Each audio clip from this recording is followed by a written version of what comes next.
Hello everyone, I'm James Milan. Welcome to this episode of Talk of the Town. I am joined today by longtime Arlington resident Lynette Culverhouse, and when I say long time, I mean it. You will notice as soon as Lynette opens her mouth that she's not from here, not originally, but has been here since 1984.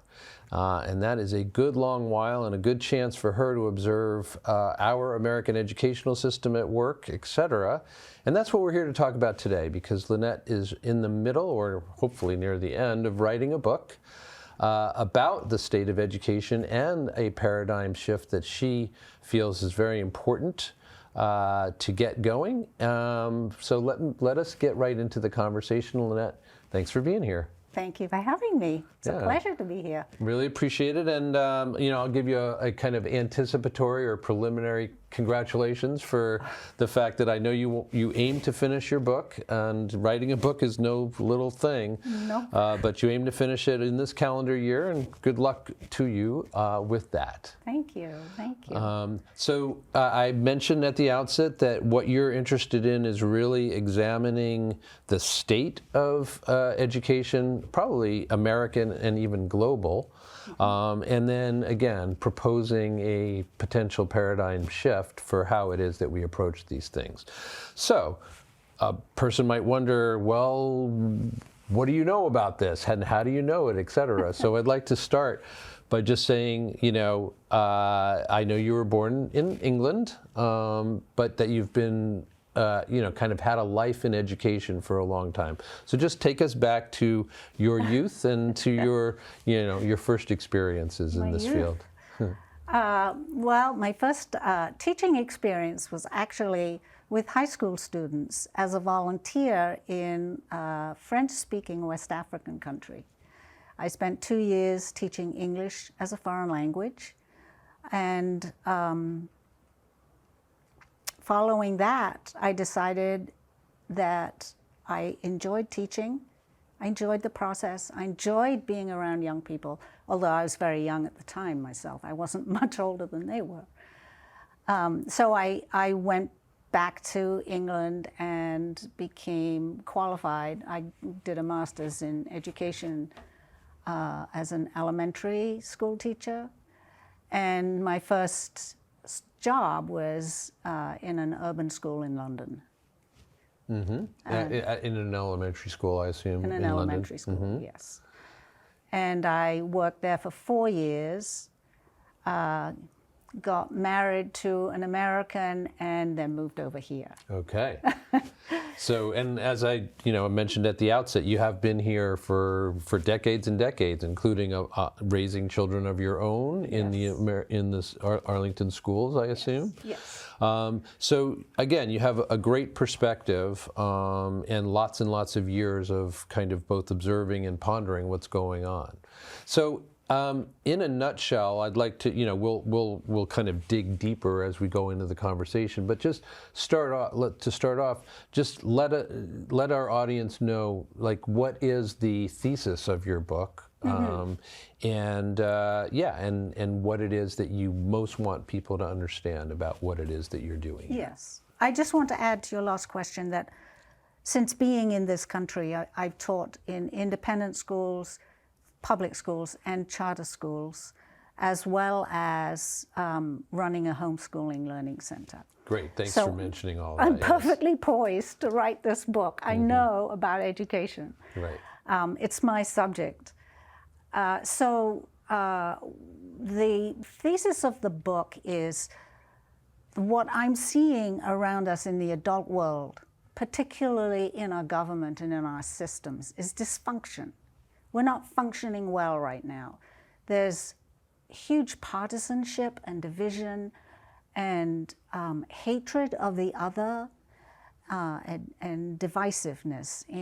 And I see that as a failure of our education system to embrace multiculturalism, to embrace difference, to allow kids to be exposed to many different cultures and ways of being, and to teach children how to have healthy debate how to disagree with respect, how to have conversations with each other, how to resolve conflicts. We don't really teach conversation. What we're interested in is churning out pieces of paper. And how many of us as adults actually use pen and paper anymore? It's old, it's outdated. We should not be doing that to our children. And I see the standardization and the one-size-fits-all approach that we have as missing out on so many opportunities to tap into the creativeness of children in other areas than just academics.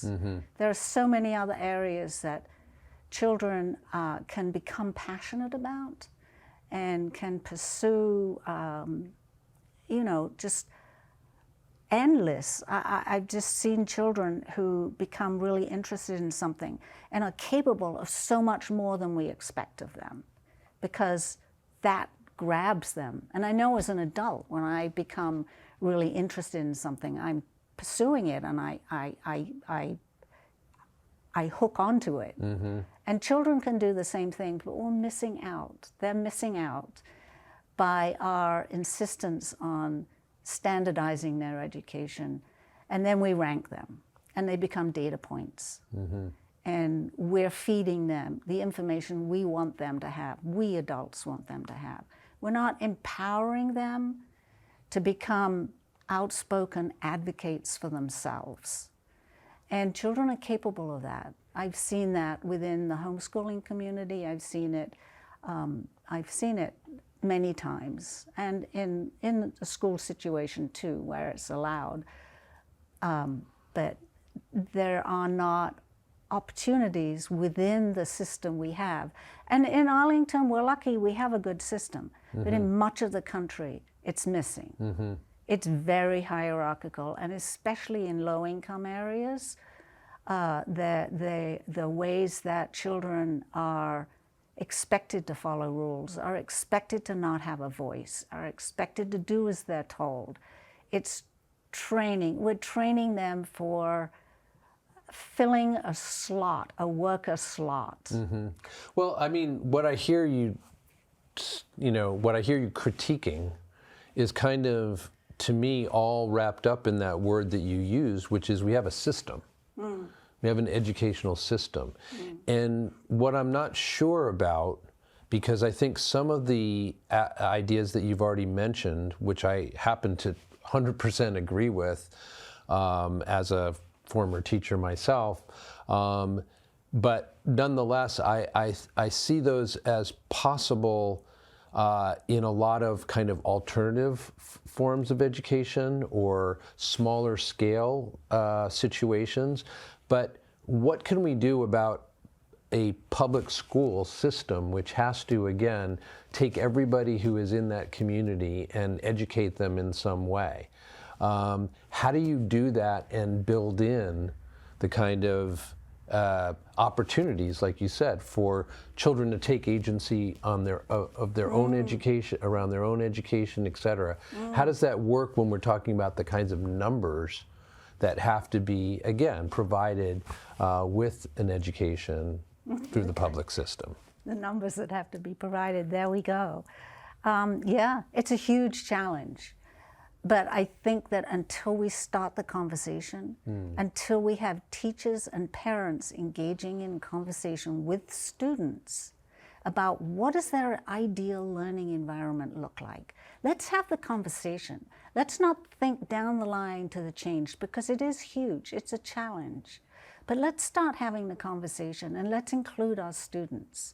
Let's hear their voice, because the people at the moment who are making the decisions for what is taught in our schools are not the people who are qualified or trained to do it. It's not the teachers, it's not the educators, it's our business leaders, the publishing industry, and our elected officials. They're not educators. They have no qualifications to do that. And teaching has always been a largely female profession. And female professions are usually valued less than, say, the legal profession or the doctor's profession, which is seen more as a male profession.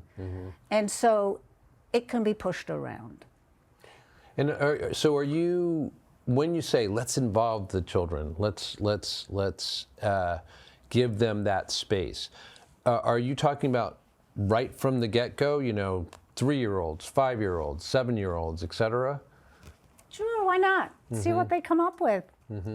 I mean, I think that as soon as they enter an educational community, it needs to be a mini democracy.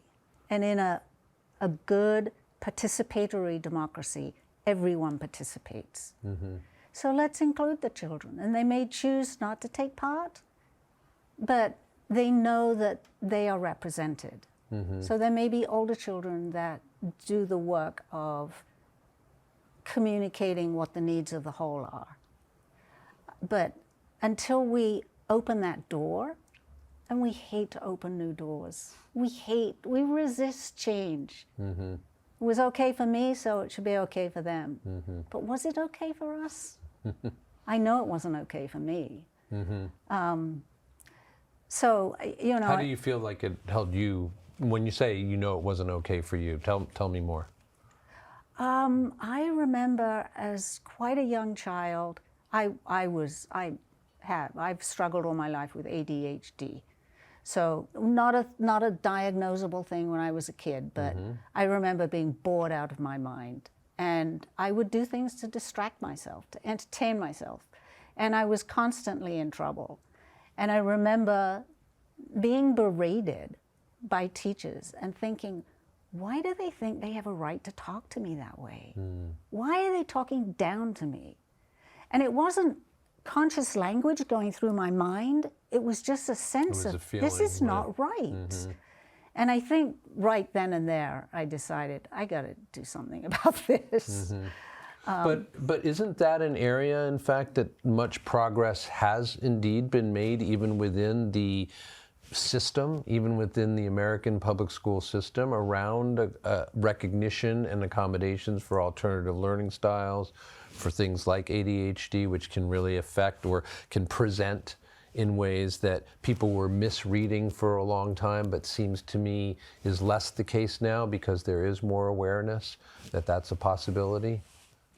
There's awareness, but even all of those children who have special needs are still required to go through the standardized testing and to go through the curriculum, the standardized curriculum.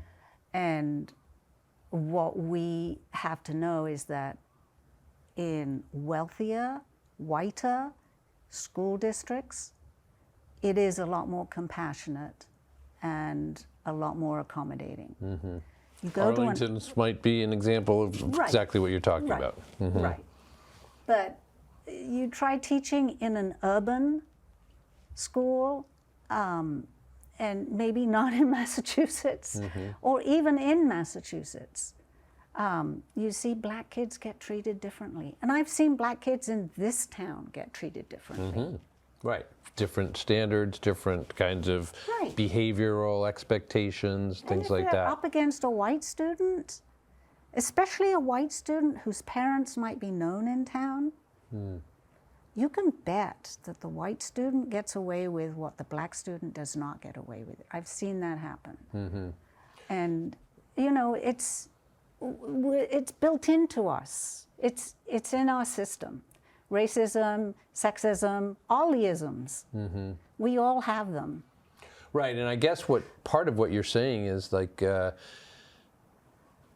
system that functions to promote and continue orthodoxy, just like you said, it worked for me, therefore it would work for them. That resists change and that kind of just basically says there's one set of things that you need to know, there's one way of assessing those things, etc., is inevitably going to function with all the isms coming into play there. Is what I hear. Yes. So what, pray tell, in your book and in your thinking are ways that you would do things fundamentally differently, again, within this system of educating the widest number of people possible? Because I'm sure you've thought about it a bunch. Yeah, I have. And I've also done a lot of research into the history of education, and it's not a new conversation. This is not new. This has been going on since John Dewey, and that was in the 1800s. And talking about critical thinking skills, experiential learning, project-based learning. It's old, and it's been done. It's been tried. And every time it's been tried, it's been shut down. By the, like, you mean by the authorities? The authorities. So there's one incredible woman, a black woman, who was born into slavery in the early 1860s, I think. Slavery ended when she was, I think, 12.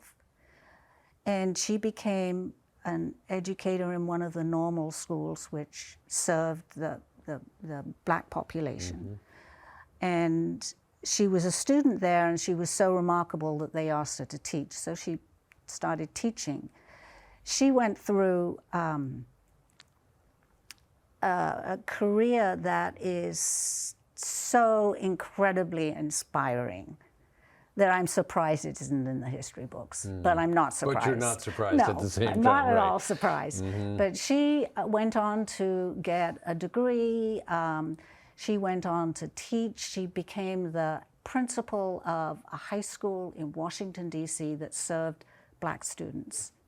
And that high school was more successful at getting kids into colleges than the white schools in Washington, D.C.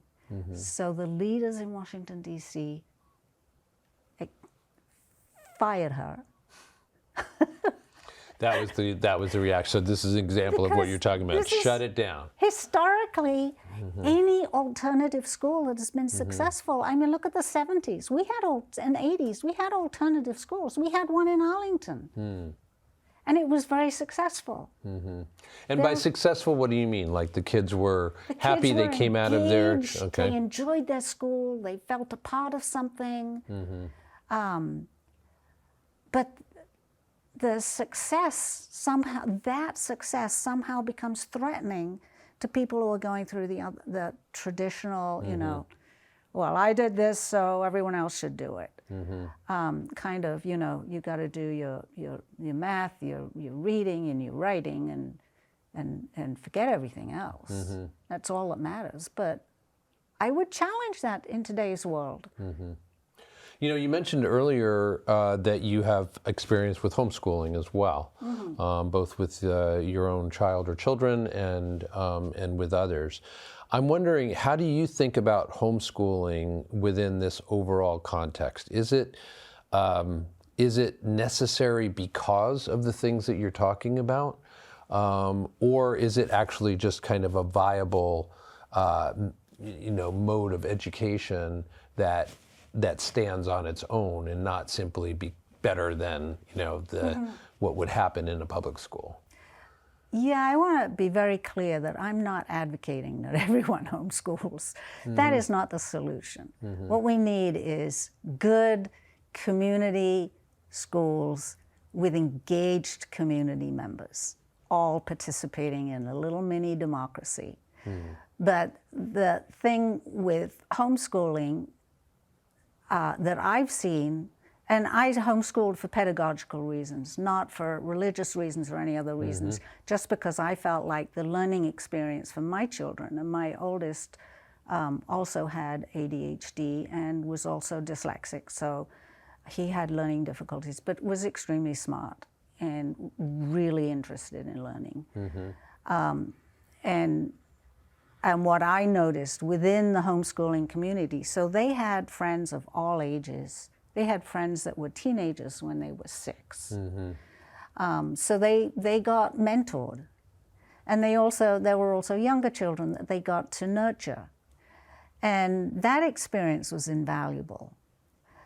And they got to choose, was a range of classes offered to people in the homeschooling community, and they got to choose which ones they wanted to do and pursue the things they were really interested in. So, you know, both my children were very interested in math, and I happened to be a math specialist, so I offered math classes to kids in the homeschooling community.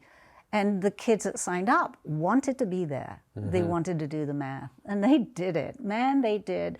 They pushed the boundaries, and it was so exciting to see that. And they didn't all have to do the same thing at the same time. They were all doing their own thing. Is there a value, would you say, in, you know, I remember I've done a lot of work as a college advisor, and very often, because the students that I was working with for many of the years that I've been doing it were aimed at a certain kind of name or status or prestige in terms of schools, right? And very often the challenge for me and others in my position was simply to get them to open their minds to other possibilities that might be actually better for themselves, their learning styles, their particular areas of interest, etc. Anyway, one of the major distinctions that lots of kids focused on was this idea that for some schools, like the University of Chicago, Columbia, other places like that, very highly rated and excellent institutions, they have a curriculum, right? They've decided what you need to know. Whereas there were others, many, too many to mention. Brown is a prominent example, but many others, where there's much more of an idea that you make, you know, we're not going to require you to do anything. You make those decisions for yourself. Just wondering what your perspective on that particular dichotomy is, because it plays out not only at the university, you know, at the college level, but well before that too in a lot of places.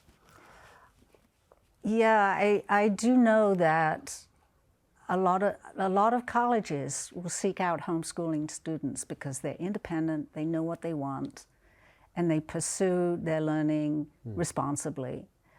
And I think the failure of our schooling is that we don't teach children how to go into the world and be independent and make good choices, you know, and to know themselves really well.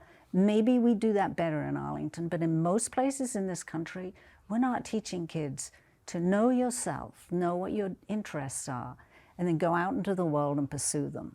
Which is not easy. No! Right? That's why we need to be doing it in schools. Right. Yeah, I mean, I found that one of the great things about working with students as they are preparing to go to college is that they're made to do that at that point. And that otherwise they may never have had to, and they might not choose to, but they need to do it at that point. And if you're an adult who is lucky enough to be included in that process with these teenagers, it's a really exciting thing as they are doing the hard work of figuring out exactly the things that you were just saying. But clearly it is an example of what you're talking about, which is most of the children, or most of the, the teenagers that I worked with didn't have much practice up to that point at doing that exact thing. Introspection, true kind of looking, true internal examination of what matters to them and what fires them up and what they do. You know, I would always say to them, just try and imagine the kind of thing that you do where you're not aware of time going by. Right. And that, again, was a somewhat of a challenge. But imagine if we started giving kids the opportunity to think that way in kindergarten. Early on. Right. Yeah, I think that sounds to me like that's part of what you're getting at for sure. Tap into their imagination. I mean, we adults are not very good at thinking outside the box. Kids think outside the box really well. And we need to get their thinking out of the box. We need to jump onto the bandwagon and let's get their ideas, because we're stuck in this system. We're stuck. It's an over 200-year-old system. We're still stuck in it. It's very patriarchal, and it hasn't made a whole lot of progress. So, you know, as I had told you, as often, most often is the case, time flies during these interviews, at least for you and me. So we are nearing the end of our time. I wanted to make sure that if there is something that you want to share with the audience and we haven't had a chance to yet, that I want to give you that opportunity. Yeah, I just would like to invite people to join my Substack, where I'm documenting some of my book and the journey of book writing. I'm into my 4th year of working on this book, and it's been a lot of work, and I'm wanting to build my audience. So my Substack is just my name, LynetteCulverhouse.substack.com, and the name of the book is Brave New School. So I hope people will join me on this journey. Yeah, because I think, again, you're looking to promote dialogue around this, right? Multi-log, as I said earlier. And would be happy to hear from people if anyone is interested in joining me in this dialogue. All right. Again, the name of the book, Brave New School, you can look for it, let's just say 2026, right? Let's put the pressure on. Lynette Culverhouse has been my guest. She is the author of that book, and clearly somebody who has thought about these issues, which are pertinent and impactful for all of us. She's thought deeply about them. We appreciate her taking the time to share that with us, and we also appreciate you being here as well. For Talk of the Town, I'm James Milan. We'll see you next time.